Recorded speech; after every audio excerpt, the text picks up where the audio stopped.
ಮಸ್ತ್ಮಗ.com videos ನೋಡಲು subscribe ಮಾಡಿ ಹಾಗೂ ಬೆಲ್ ಐಕಾನ್ ಪ್ರೆಸ್ ಮಾಡಿ. ಹಾಯ್ ಫ್ರೆಂಡ್ಸ್, ಅಮೆರಿಕದಲ್ಲಿ ಹೊಸ ಅಲೆ ಎಬ್ಬಿಸಿದ ಜೋಸೆಫ್ ಬೈಡೆನ್ ಯಾರು? ಡೆಮೊಕ್ರಾಟಿಕ್ ಪಕ್ಷದ ಇಷ್ಟು ದೊಡ್ಡ ನಾಯಕನಾಗಿ ಜೋಸೆಫ್ ಬೈಡೆನ್ ಬೆಳೆದಿದ್ದು ಹೇಗೆ?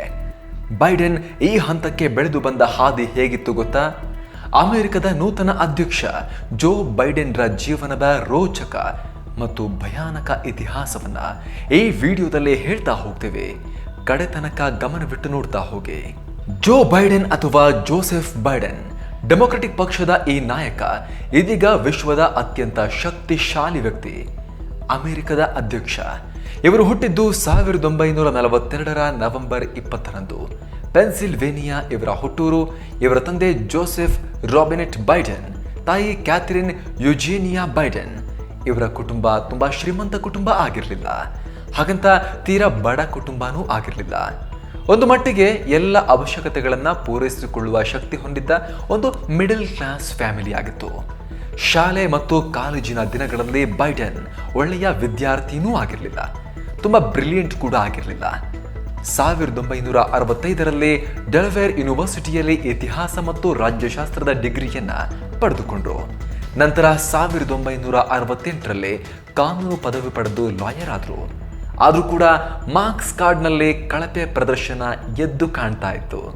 ಆದರೆ ಸ್ಪೋರ್ಟ್ಸ್ ಮತ್ತು ಸಾರ್ವಜನಿಕ ಭಾಷಣದಲ್ಲಿ ಬೈಡೆನ್ಗೆ ತುಂಬಾ ಆಸಕ್ತಿ ಇತ್ತು. ಫುಟ್ಬಾಲ್, ಬೇಸ್ಬಾಲ್ ಅಂದ್ರೆ ಬೈಡೆನ್ಗೆ ತುಂಬಾ ಇಷ್ಟ ಇತ್ತು. ಬೈಡೆನ್ ಕಾಲೇಜಿನಲ್ಲಿ ಅಸೈನ್ಮೆಂಟ್ ಕಾಪಿ ಮಾಡಿ ಸಿಕ್ಬಿದ್ದಿದ್ರು. ಅವರ ಕಾಲೇಜಿನಲ್ಲಿ ಒಟ್ಟು 688 ವಿದ್ಯಾರ್ಥಿಗಳ ಪೈಕಿ 506ನೇ ರ್ಯಾಂಕ್ ಪಡೆದಿದ್ರು, ಅಷ್ಟು ಕಳಪೆ. ನಂತರ ಕಾನೂನು ಪದವಿ ಪಡೆದಾಗ 85 ವಿದ್ಯಾರ್ಥಿಗಳ ಪೈಕಿ 76ನೇ ರ್ಯಾಂಕ್ ಪಡ್ಕೊಂಡಿದ್ರು. ಅಂದ್ರೆ ಯಾವಾಗಲೂ ಕೂಡ ಲಾಸ್ಟ್ ನಿಂದಲೇ ಫಸ್ಟ್ ಇರ್ತಾ ಇದ್ರು ಈ ಜೋಸೆಫ್ ಬೈಡೆನ್. ಅಷ್ಟೊಂದು ಬುದ್ಧಿವಂತ ವಿದ್ಯಾರ್ಥಿ ಆಗಿರಲಿಲ್ಲ. ಮಾತಲ್ಲೂ ಕೂಡ ಭಾಷಣ ಏನೋ ಇಷ್ಟ, ಆದ್ರೆ ಮಾತಾಡಬೇಕಾದ್ರೆ ಸಮಸ್ಯೆ ಇತ್ತು. ತೊದಲುವಿಕೆ, ಫಂಬ್ಲಿಂಗ್. ಈಗ ನೀವು ಇವಾಗಲೂ ಅವರ ಡಿಬೇಟ್ಗಳನ್ನ ಗಮನಿಸಿದ್ರೆ ಗೊತ್ತಾಗುತ್ತೆ, ಆಗಾಗ ಸ್ವಲ್ಪ ತೊದಲ್ತಾರೆ, ಫಂಬಲ್ ಮಾಡ್ತಾರೆ. ಆದರೆ ಈ ಸಮಸ್ಯೆ ಮೊದಲು ತುಂಬ ಜಾಸ್ತಿ ಇತ್ತು. ಅವರು ಭಾಷಣ ಮಾಡೋದನ್ನ ಅಭ್ಯಾಸ ಮಾಡಿ ಮಾಡಿ ಮಾಡಿ ಈ ತೊದಲುವಿಕೆ ಸಮಸ್ಯೆಯನ್ನ ಸಾಕಷ್ಟು ದೂರ ಮಾಡಿದ್ದಾರೆ. ಈಗ ಬೈಡೆನ್ ತುಂಬಾ ಸಣ್ಣ ವಯಸ್ಸಲ್ಲೇ ತಾನು ರಾಜಕಾರಣಿ ಆಗಬೇಕು ಅನ್ನೋದನ್ನ ಡಿಸೈಡ್ ಮಾಡ್ಕೊಂಡಿದ್ರು. ಕಾನೂನು ಪದವಿ ಪಡೆದ ಬಳಿಕ 1969ರಲ್ಲಿ ಲಾಯರ್ಗಿರಿ ಪ್ರಾಕ್ಟೀಸ್ ಮಾಡೋಕೆ ಶುರು ಮಾಡಿದ್ರು. ನಂತರ ವಕೀಲಿ ವೃತ್ತಿ ಮಾಡುತ್ತಿರುವಾಗಲೇ ರಾಜಕೀಯ ಪ್ರವೇಶಿಸೋಕೆ ಪ್ಲಾನ್ ಮಾಡಿದ್ರು. ಅಮೆರಿಕ ಸಂಸತ್ನಲ್ಲಿ 2 ಸದನಗಳಿವೆ. ಕೆಳಮನೆಯನ್ನ ಹೌಸ್ ಆಫ್ ರೆಪ್ರೆಸೆಂಟೇಟಿವ್ಸ್ ಅಂತ ಕರೆದ್ರೆ ಮೇಲ್ಮನೆಯನ್ನ ಸೆನೆಟ್ ಅಂತ ಕರೆಯಲಾಗುತ್ತೆ. ಸೆನೆಟ್ನಲ್ಲಿ ಅಮೆರಿಕದ 50 ರಾಜ್ಯಗಳಿಂದ ಪ್ರತಿಯೊಂದು ರಾಜ್ಯಕ್ಕೆ 2 ಒಟ್ಟು 100 ಸ್ಥಾನಗಳಿವೆ. ಆದರೆ ಬೈಡೆನ್ ನೇರವಾಗಿ ಸೆನೆಟ್ ಚುನಾವಣೆಗೆ ಸ್ಪರ್ಧಿಸಲಿಲ್ಲ. ಅವರು ಮೊದಲು ಸ್ಥಳೀಯ ಚುನಾವಣೆಗಳಲ್ಲಿ ಸ್ಪರ್ಧಿಸಿದ್ರು. 1970ರಿಂದ 1972ರವರೆಗೆ ಕೌಂಟಿ ಕೌನ್ಸಿಲ್ನಲ್ಲಿ ಸೇವೆ ಸಲ್ಲಿಸಿದ್ರು. ಈ ವೇಳೆ ತಮ್ಮ ವಕೀಲಿ ವೃತ್ತಿಯ ಅಭ್ಯಾಸವನ್ನ ಕೂಡ ಮುಂದುವರೆಸಿದ್ರು. ನಂತರ 1972ರಲ್ಲಿ ತಮ್ಮ 30ನೇ ವಯಸ್ಸಿನಲ್ಲೇ ಡೆಲವೇರ್ನಿಂದ ಸೆನೆಟ್ಗೆ ಸ್ಪರ್ಧಿಸಿದ್ರು. ಆದರೆ ಆಗ ಬೈಡೆನ್ ಬಳಿ ಜಾಸ್ತಿ ದುಡ್ಡಿರಲಿಲ್ಲ. ಆದರೂ ಕೂಡ ಎಲೆಕ್ಷನ್ ಸ್ಪರ್ಧೆ ಮಾಡೇ ಬಿಟ್ರು ಜೋ ಬೈಡೆನ್. ಅದೃಷ್ಟ ಅನ್ನೋ ರೀತಿಯಲ್ಲಿ ಆ ಚುನಾವಣೆಯಲ್ಲಿ ಗೆದ್ದ ಬೈಡೆನ್ ಅಮೆರಿಕದ ಯಂಗೆಸ್ಟ್ ಸೆನೆಟರ್ ಅಂತ ಕರೆಸ್ಕೊಂಡ್ರು. ಆದರೆ ಚುನಾವಣೆ ನಡೆದ ಕೆಲವೇ ವಾರಗಳಲ್ಲಿ ಒಂದು ದೊಡ್ಡ ದುರಂತ ನಡೆದು ಹೋಯಿತು. ಜೋ ಬೈಡೆನ್ ಅವರ ಹೆಂಡತಿ, 1.5 ವರ್ಷದ ಮಗಳು ಮತ್ತು 2 ಗಂಡು ಮಕ್ಕಳು ಡಿಸೆಂಬರ್ 18ನೇ ತಾರೀಕು ಕ್ರಿಸ್ಮಸ್ ಶಾಪಿಂಗ್ಗೆ ಅಂತ ಹೋಗಿದ್ರು. ಆದರೆ ಈ ವೇಳೆ ನಡೆದ ಅಪಘಾತವೊಂದರಲ್ಲಿ ಹೆಂಡತಿ ಮತ್ತು 1.5 ವರ್ಷದ ಮಗು ಸಾವನ್ನಪ್ಪಿದ್ರು. 2 ಗಂಡು ಮಕ್ಕಳು ಉಳಿದರೂ ಕೂಡ ಗಂಭೀರವಾಗಿ ಗಾಯಗೊಂಡಿದ್ರು. ಇದು ಜೋಸೆಫ್ ಬೈಡೆನ್ ಜೀವನದ ಅತಿ ದೊಡ್ಡ ಆಘಾತವಾಗಿತ್ತು. ಈ ಸಮಯದಲ್ಲಿ ಏನ್ ಮಾಡಬೇಕು ಅಂತ ಗೊತ್ತಾಗದೆ ಮಕ್ಕಳನ್ನ ನೋಡಿಕೊಳ್ಳೋ ಸಲುವಾಗಿ ಸೆನೆಟರ್ ಹುದ್ದೆಗೆ ರಾಜೀನಾಮೆ ಕೊಡೋಕೆ ಮುಂದಾಗಿದ್ರು ಜೋಸೆಫ್ ಬೈಡೆನ್. ಆಗ ಅವರನ್ನ ಸೆನೆಟ್ನ ಹಿರಿಯ ನಾಯಕರಾಗಿದ್ದ ಮೈಕ್ ಮ್ಯಾನ್ಸ್ಫೀಲ್ಡ್ ತಡೆದಿದ್ರು. ನಂತರ ಬೈಡೆನ್ 1975ರಲ್ಲಿ ಜಿಲ್ ಅನ್ನೋರನ್ನ ಭೇಟಿಯಾಗ್ತಾರೆ. ಅವರಿಬ್ರು 1977ರಲ್ಲಿ ಮದುವೆ ಕೂಡ ಆಗ್ತಾರೆ. ಈ ರೀತಿ ವೈಯಕ್ತಿಕ ಜೀವನದಲ್ಲಿ ಸಾಕಷ್ಟು ಏರುಪೇರುಗಳನ್ನ ಕಂಡರೂ ಕೂಡ ಜೋ ಬೈಡೆನ್ ಸೆನೆಟರ್ ಆಗಿ ತಮ್ಮ ಕರ್ತವ್ಯವನ್ನ ಸಮರ್ಥವಾಗಿ ನಿಭಾಯಿಸಿದ್ರು. ಇವರು ಗಲ್ಫ್ ಯುದ್ಧಕ್ಕೆ ವಿರುದ್ಧವಾಗಿದ್ರು. ಆದರೆ ಅಫ್ಘಾನಿಸ್ತಾನ ವಿಚಾರದಲ್ಲಿ ಅಮೆರಿಕ ನಿಲುವನ್ನ ಬೈಡೆನ್ ಬೆಂಬಲಿಸಿದ್ರು. ಎಲ್ಲಕ್ಕಿಂತ ಹೆಚ್ಚಾಗಿ ಬೈಡೆನ್ ಪರಿಸರ ವಿಚಾರಗಳ ಕಡೆಗೆ ಹೆಚ್ಚಿನ ಗಮನ ಹರಿಸಿದ್ರು. ಇಂದಿನ ದಿನಗಳಲ್ಲಿ ನಮಗೆ ಬೇಕಾಗಿರೋದು ಕ್ಲೈಮೇಟ್ ಚೇಂಜ್ ವಿಚಾರದಲ್ಲಿ ಸೀರಿಯಸ್ ಆಗಿರುವಂತಹ ನಾಯಕ. ಯಾಕಂದ್ರೆ ಭೂಮಿಯ ಕ್ಲೈಮೇಟ್ ಅನ್ನ ನಾವು ಉಳಿಸದೆ ಹೋದ್ರೆ ಈ ಭೂಮಿ ಮೇಲೆ ಒಂದು ಜೀವವೂ ಕೂಡ ಬದುಕೋಕೆ ಸಾಧ್ಯವಿಲ್ಲ. ಇದು ಅಷ್ಟೊಂದು ಸೀರಿಯಸ್ ವಿಚಾರ ಆದರೂ ಕೂಡ ಡೊನಾಲ್ಡ್ ಟ್ರಂಪ್ ಸೇರಿದಂತೆ ಜಗತ್ತಿನ ಹಲವಾರು ದೇಶಗಳ ನಾಯಕರು ಇದರ ಬಗ್ಗೆ ಸರಿಯಾಗಿ ಗಮನ ಹರಿಸ್ತಾ ಇಲ್ಲ. ಆದರೆ ಬೈಡೆನ್ ಈ ಬಗ್ಗೆ 1970ರ ದಶಕದಿಂದಲೂ ಕೂಡ ಹೇಳ್ತಾ ಬಂದಿದ್ದಾರೆ. ಈಗ ಆಗ್ತಿರೋ ಬೆಳವಣಿಗೆಗಳನ್ನೇ ಗಮನಿಸಿ. ಅಧ್ಯಕ್ಷೀಯ ಚುನಾವಣೆಯ ಸಂದರ್ಭದಲ್ಲೇ ಅಮೆರಿಕವನ್ನ ಡೊನಾಲ್ಡ್ ಟ್ರಂಪ್ ಪ್ಯಾರಿಸ್ ಕ್ಲೈಮೇಟ್ ಅಗ್ರಿಮೆಂಟ್ನಿಂದ ಹೊರಗೆ ತಂದರು. ಈ ಅಗ್ರಿಮೆಂಟ್ನಿಂದ ಅಮೆರಿಕಕ್ಕೆ ನಷ್ಟ ಆಗುತ್ತೆ, ಅಮೆರಿಕದ ಆರ್ಥಿಕತೆಗೆ ಪೆಟ್ಟು ಬೀಳುತ್ತೆ, ಅಮೆರಿಕದಲ್ಲಿ ಉದ್ಯೋಗಗಳ ನಷ್ಟ ಉಂಟಾಗುತ್ತೆ ಅಂತ ಹೇಳಿ ಅಮೆರಿಕದಂತಹ ದೊಡ್ಡ ದೇಶವನ್ನು ಕ್ಲೈಮೇಟ್ ಅಗ್ರಿಮೆಂಟ್ನಿಂದ ಡೊನಾಲ್ಡ್ ಟ್ರಂಪ್ ಹೊರಗೆ ತಂದರು. ಆದರೆ ಜೋಸೆಫ್ ಬೈಡೆನ್ ತಾನು ಅಧ್ಯಕ್ಷನಾಗಿ ಅಧಿಕಾರವನ್ನು ಸ್ವೀಕರಿಸಿದ ಕೂಡಲೇ ಮತ್ತೆ ಅಮೆರಿಕವನ್ನು ಪ್ಯಾರಿಸ್ ಕ್ಲೈಮೇಟ್ ಅಗ್ರಿಮೆಂಟ್ಗೆ ವಾಪಸ್ ಸೇರಿಸುವುದಾಗಿ ಭರವಸೆಯನ್ನು ಕೊಟ್ಟಿದ್ದಾರೆ. ಇನ್ನು ದೀರ್ಘಕಾಲದವರೆಗೆ ಸೆನೆಟರ್ ಆಗಿ ಸೇವೆ ಸಲ್ಲಿಸಿರುವ ಬೈಡೆನ್ ನ್ಯಾಯಾಂಗ ಸಮಿತಿಯ ಮುಖ್ಯಸ್ಥರಾಗಿ 1987ರಿಂದ 1995ರವರೆಗೆ ಸೇವೆ ಸಲ್ಲಿಸಿದರು. ಅಲ್ಲದೆ ಹಲವು ಅಪರಾಧಗಳ ಕಾನೂನುಗಳ ರೂಪುರೇಷೆ ಸಿದ್ಧಪಡಿಸುವಲ್ಲಿ ಕೂಡ ಮಹತ್ವದ ಪಾತ್ರ ವಹಿಸಿದರು.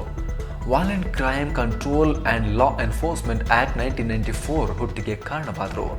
ಇದನ್ನು ಬೈಡೆನ್ ಕ್ರೈಮ್ ಲಾ ಅಂತ ಕೂಡ ಕರೆಯಲಾಗುತ್ತೆ.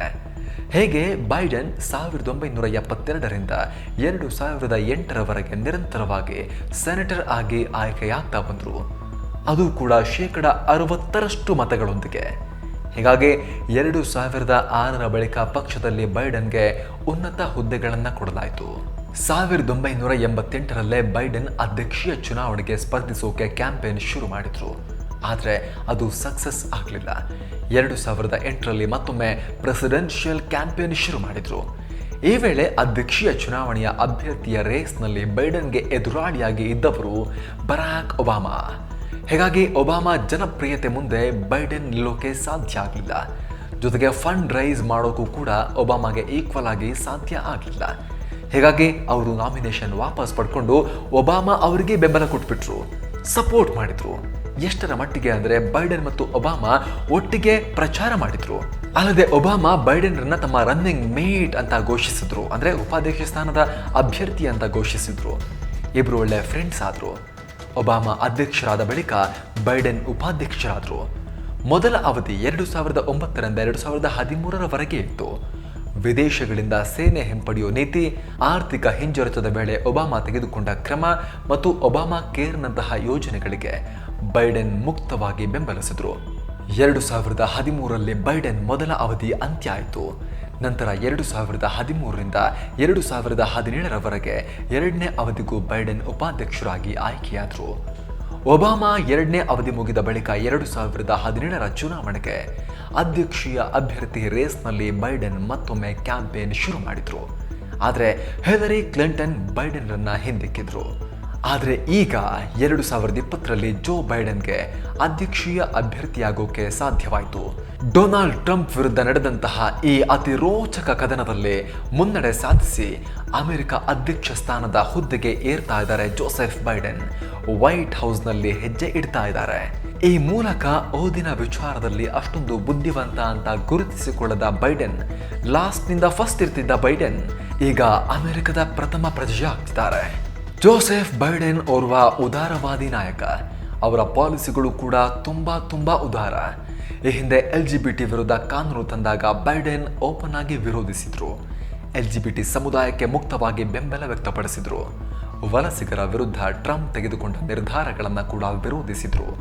ಈ ರೀತಿ ತಮ್ಮ ಉದಾರವಾದಿ ನೀತಿಗಳಿಂದಲೇ ಫೇಮಸ್ ಆದವರು. ಹೀಗಾಗಿ ಇದೀಗ ಅಮೆರಿಕದ ಅಧ್ಯಕ್ಷರಾದ ಬಳಿಕವೂ ಅದೇ ರೀತಿ ಉದಾರ ತತ್ವಗಳಿಂದ ಒಬಾಮಾ ರೀತಿಯಲ್ಲೇ ಜನರ ಮನ ಗೆಲ್ತಾರಾ ಅಂತ ಕಾದು ನೋಡಬೇಕಾಗಿದೆ. ಆದರೆ ಬೈಡೆನ್ ಗೆಲುವು ಭಾರತಕ್ಕೆ ಒಳ್ಳೆಯದಾ ಅನ್ನೋ ಪ್ರಶ್ನೆ ಮೂಡುತ್ತೆ. ಈ ಹಿಂದೆ ಮೋದಿ ಸರ್ಕಾರದ ನಿರ್ಧಾರಗಳನ್ನು ಟ್ರಂಪ್ ಒಪ್ತಾ ಇದ್ರು, ಆದರೆ ಬೈಡೆನ್ ಟೀಕಿಸ್ತಾ ಇದ್ರು. ಹಲವಾರು ಮೋದಿ ಸರ್ಕಾರದ ಪಾಲಿಸಿಗಳ ವಿಚಾರದಲ್ಲಿ ಜೋ ಬೈಡೆನ್ ಭಾರತಕ್ಕೆ ವಿರುದ್ಧವಾದ ಹೇಳಿಕೆಗಳನ್ನು ಕೂಡ ಕೊಟ್ಟಿದ್ದಾರೆ. ಹೀಗಾಗಿ ನರೇಂದ್ರ ಮೋದಿಯವರ ಆಡಳಿತದ ಭಾರತ ಮತ್ತು ಜೋಸೆಫ್ ಬೈಡೆನ್ ಆಡಳಿತದ ಅಮೆರಿಕದ ಮಧ್ಯದ ಸಂಬಂಧ ಮುಂದಿನ ದಿನಗಳಲ್ಲಿ ಯಾವ ರೀತಿಯ ಶೇಪನ್ನು ಪಡೆದುಕೊಳ್ಳುತ್ತೆ ಅನ್ನೋದು ಅತ್ಯಂತ ಕುತೂಹಲದ ವಿಚಾರ. ಈ ಬಗ್ಗೆ ನಿಮಗೆ ಏನು ಅನಿಸುತ್ತೆ ಅಂತ ಕಾಮೆಂಟ್ ಮಾಡಿ ತಿಳಿಸಿ. ಹಾಗೆ ನಮ್ಮ ಪತ್ರಿಕೋದ್ಯಮದ ಈ ವಿನೂತನ ಪ್ರಯೋಗ ನಿಮಗೆ ಇಷ್ಟ ಆಗ್ತಿದ್ರೆ ದಯವಿಟ್ಟು mastmaga.com ನ ಚಾನಲ್ಗೆ ಸಬ್ಸ್ಕ್ರೈಬ್ ಮಾಡಿ ಪಕ್ಕದ ಬೆಲ್ ಐಕಾನ್ ಮೇಲೆ ಕ್ಲಿಕ್ ಮಾಡೋದನ್ನು ಯಾವುದೇ ಕಾರಣಕ್ಕೂ ಮರಿಬೇಡಿ. Thank you so much. ಮತ್ತೊಂದು ವಿಡಿಯೋದಲ್ಲಿ ಮತ್ತೆ ಸಿಗೋಣ. ನಮಸ್ತೆ.